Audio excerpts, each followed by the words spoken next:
For today's video, I thought it would be fun to do a different kind of video. I'm going to flip through and talk about my very first journal from 15 years ago. That's right, this is from when I just started my business at the very beginning, and I have never shared this with anyone.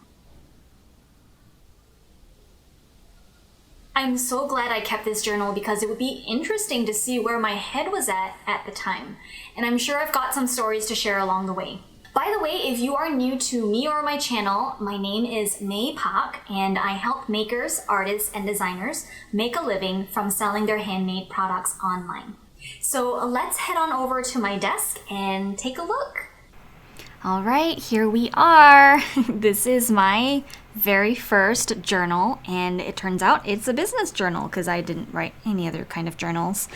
But when I was growing up, I loved Emily the Strange, and when I saw this journal at a store, I knew I had to buy it. When I was growing up, I actually was really into alternative culture. I was really curious about Wicca, and I read a lot of fictional books about magic, and that was very interesting to me. So let's dive in. Okay, so this is the first page, and there's really nothing inside any of these pockets. Emily the Strange.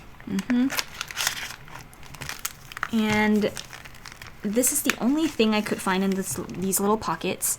And this is a business card to, at the time, the one and only craft store near me where I lived that sold polymer clay. And when I found this at the mall, I was so excited because I couldn't find anywhere else that sold it. And I remember it was pretty pricey for a kid especially to buy a 2-ounce block of polymer clay for, I think it was around 10 to 12 ringgit, Malaysia, which is our currency, which ends up being about 3.8 times more than American currency. So for easy math, you can take 12 ringgit, divide by 4, that ends up being about $3 US dollars for a block of clay. So it's comparable, but at the time that was a lot of money, even I think for American dollars. So definitely polymer clay was a premium. All right, so let's go through the first few pages here. There's really not a whole lot of these pages that were filled in, surprisingly, but hey, here's the calendar to prove to you when this was, 2006 and 2007 for the next year. I can't believe how tiny this calendar is, this diary. So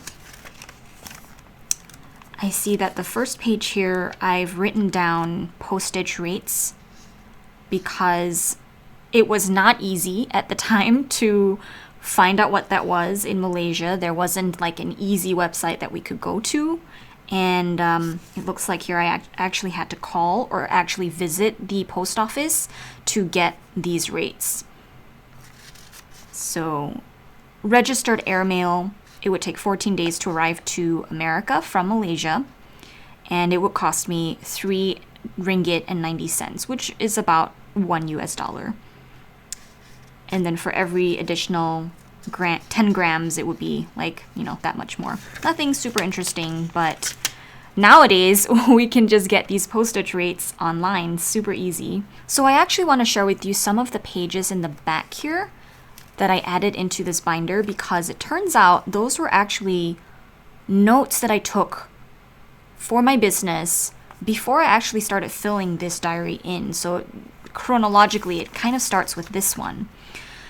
So really a lot of this diary, I'm surprised to see, is really just me documenting my process, my designs, how I would make my products, what sizes they would be in, and then pricing out all of my expenses. And then you'll see here I have kind of some pricing analysis. I am so nerdy. So when I was a kid, I wasn't the greatest in school.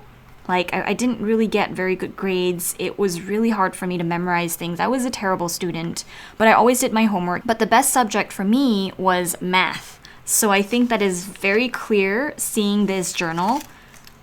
Like, I swear it has more numbers than it has actual English words in here. And I find that very interesting. I do have other notebooks and journals where I'm documenting more things like my logo, my web design, packaging, and things like that. But this one appears to be mostly for my product designs. So here is the very first product I made. And if you are familiar with my past, with how I started Tiny Hands Jewelry, I actually got my start with making hand-bound journals and selling those. And then it started branching out into other types of jewelry. There are a few things in my life that I'm super obsessed over, and one of those things are notebooks and journals and diaries. I love collecting them, I love shopping for them, I love looking at them. And I don't usually use them in what I think is the correct way to using it. Clearly, you'll see here in a minute. But I took it upon myself to learn how to do it, and I got a really great book that taught me how. And I don't even know if I really got the right materials for a lot of these products. And as I walk you through them, I'll share with you pictures of the actual product, because I do have them actually in my DeviantArt account, which is where I posted. It was like it's an online portfolio where you can post creative projects that you've made, and that was my outlet for sharing with the world. So this was my very first journal that I made, and you can see how I labeled them 001. And then we have another journal here, 002. Nothing super complicated. And I would draw these out kind of like what I had in my mind. Ribbons, I would use fabric, what type of fabric. If I would adorn the book with beads or any other accessories to just make it look a little bit more interesting. The size for all of this, how many pages. I think the thing that interests me most about looking through this journal is just where my head was at. Like, it clearly it seems like pricing was a big part of what I thought was important. So I have a list here of all the different expenses to make this particular journal. And it's not bad. I mean, 6 ringgit and 39 cents is pretty affordable, but as you can see here, I did not account for my time to make this journal. So if I were to go back in time and send myself a message, I would be like, May, don't forget to put in your labor. And the pricing formula I use now also includes profit in here, but I actually include that in this section. So this is where I'm kind of thinking out loud the different pricing strategies. It's really me simulating different price points based on whether or not the buyer pays for shipping or if we're splitting it down the middle and we're sharing the cost. So for example, scenario 1, I'm paying for shipping 100%. And I guess the reason I thought at the time to do that was because, hey, I live in Malaysia, I'm trying to sell these to American people, but shipping is so expensive, so I wanted to see how I could make it, not as crazy. And you'll see here I actually have some comments. I'm like talking to myself about which strategy to use, and I think if I remember correctly, I did this because otherwise I might forget what my thoughts were. So in a way it was like a journal, but it's more like a pricing journal more than anything, which is so nerdy. But scenario 2 here is where the buyer pays for 50% of the shipping and the seller pays for 50%. And then I would charge $13. Scenario 1, I would charge $11. These would be my profits in my Malaysian currency. And then scenario number 3 would be if the buyer pays for 100% of shipping, where it would end up being $15. And this would be how much I would earn. And I have this, I'm even getting pretty creative here where I'm like, okay, how about you try scenario number 2, but instead of 50-50 split, how about a 70% buyer pays for shipping and then I pay for 30%. So let's read this over here real quick.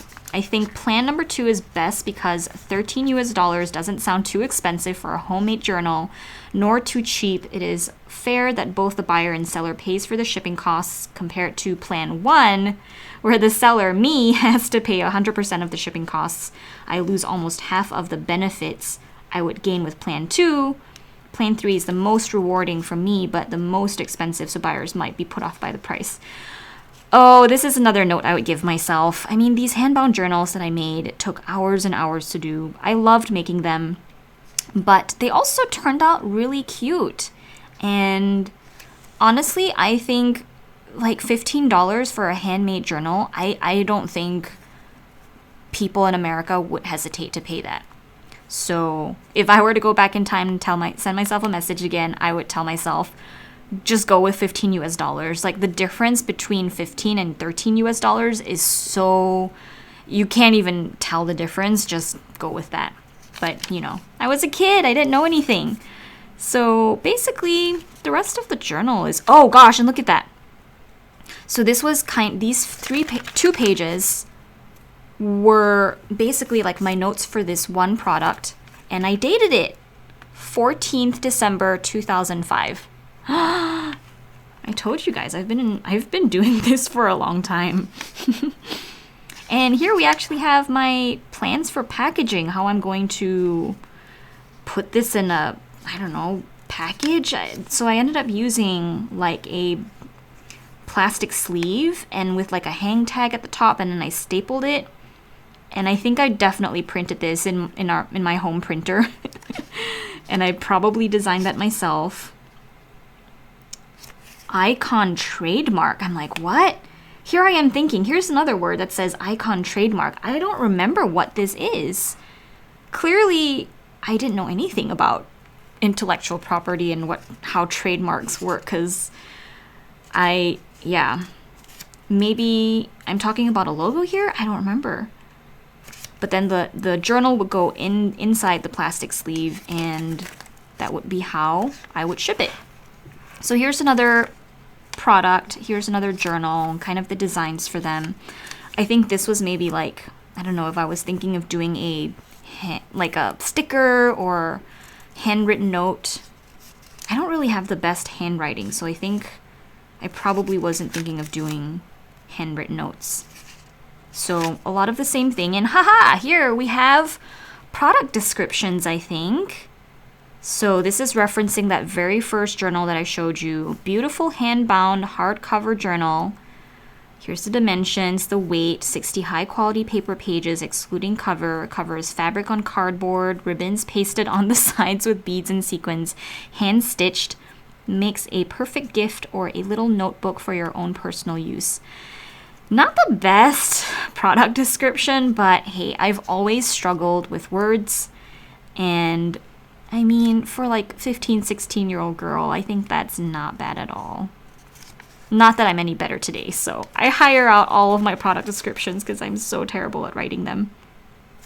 And here are just more designs. So this stops at journal number 4, and then if we go back here to the front, we'll see that I actually ended up making quite a few journals for people. This was for Angela number 7. The same lady bought another notebook from me. She bought 2.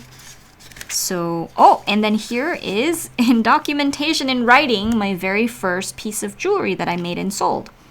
So these were ice cream earrings that I made out of seed beads and wire. So this was kind of, if I remember correctly, it was a Japanese technique that I really loved. It's kind of like crocheting, or no, it's like bead weaving in a way. I don't know what it's called now, but it was super hot and trendy back in the day and super fun and easy to make. And look at me, I actually made a pattern for myself to make this design. Like, obviously at the time I didn't know this was called a pattern, but each block represented the beads I would use, and I would just string the beads in and then weave them together to make this ice cream cone. And this piece of paper is taken out of my high school math book. Brings back some memories. I can't believe how well it held up. Here is another journal. Ooh, here is kind of an actual to-do list. Here are all the fun things I'm gonna do after SPM. So SPM is the exam that when you're just about to finish high school and right before you enter college, that's the exam you take. I believe it would be similar to Americans' SATs. So that would be like the big exam we're all studying for.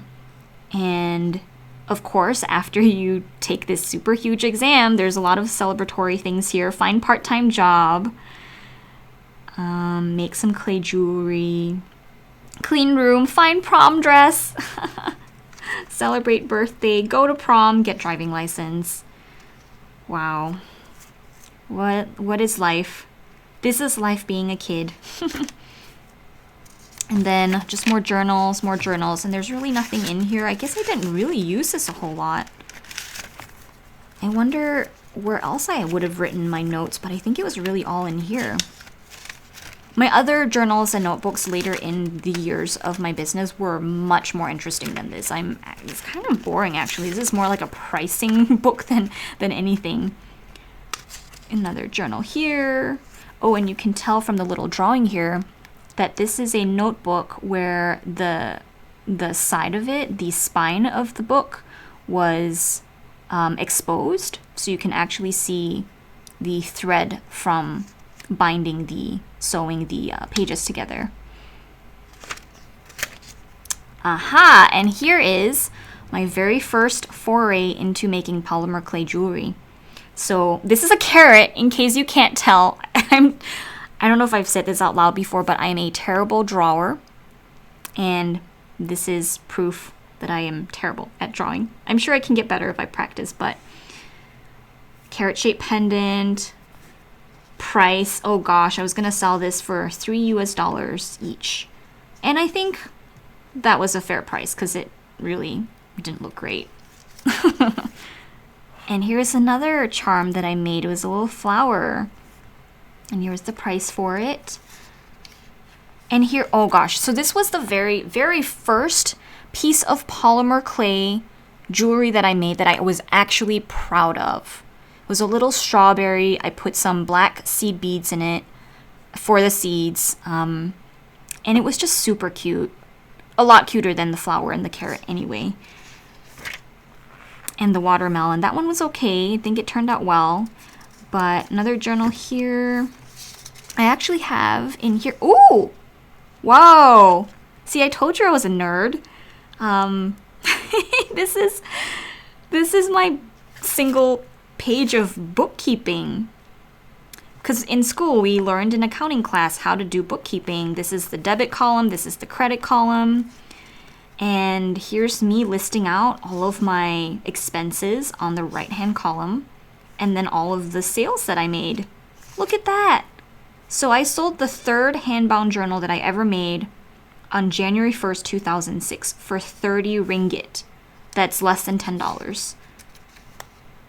Wow. And then this one here, IC002, was, I believe, the ice cream beaded earrings. And ST001 is my strawberry charms. So I sold this. I actually sold them! And it's so funny because this is something that I continue to do today. The naming conventions for my products in terms of like the SKU. All my necklaces, I would name them neck 101, neck 102, and so on. So that kind of stuck with me.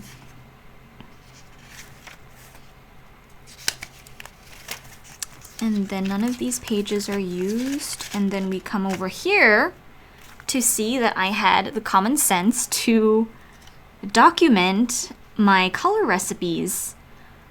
That is so interesting. How did I know to do that, you know? Because back in the day, there were no YouTube videos, there were no forums or message boards or Facebook groups where people could share knowledge and information with each other. So I think it was just that, I think if I remember correctly, so when I went to this craft store to buy some clay, I was actually very surprised to see that, you know, the color options were not very diverse. So I had to mix some of these colors together to get the color that I wanted for some of my charms. And I had the sense to say, okay, for making the carrot orange, use 3 parts of just orange Sculpey and 1 part of yellow. I'm so proud of myself. Look at that. You know, I say I wasn't a very smart girl and like book smart, but I think I had some common sense, right?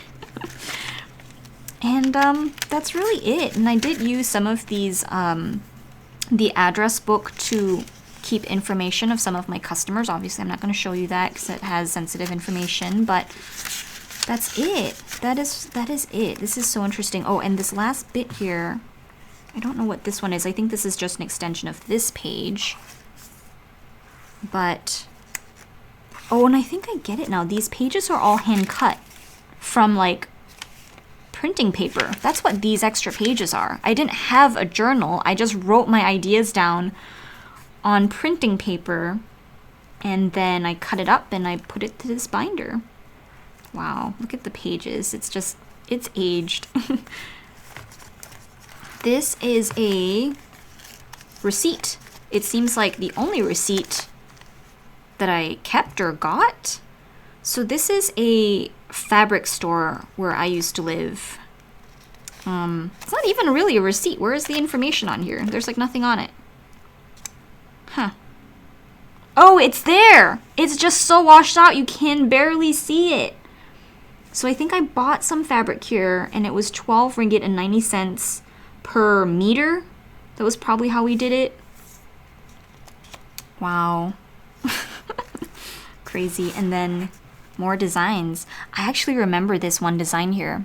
It was a black satin fabric little tiny book like the size of this one, and I glued on cute little sequins on there. Wow. Well, there you have it. My very first business journal. I hope that was fun for you to watch. If you enjoyed this video, give it a thumbs up. I have other journals like this that are obviously more evolved and detailed, and if you'd like to see more videos like this, let me know in the comments below. Subscribe to my channel for more handmade business tips, and then stay on to watch this next video on the screen.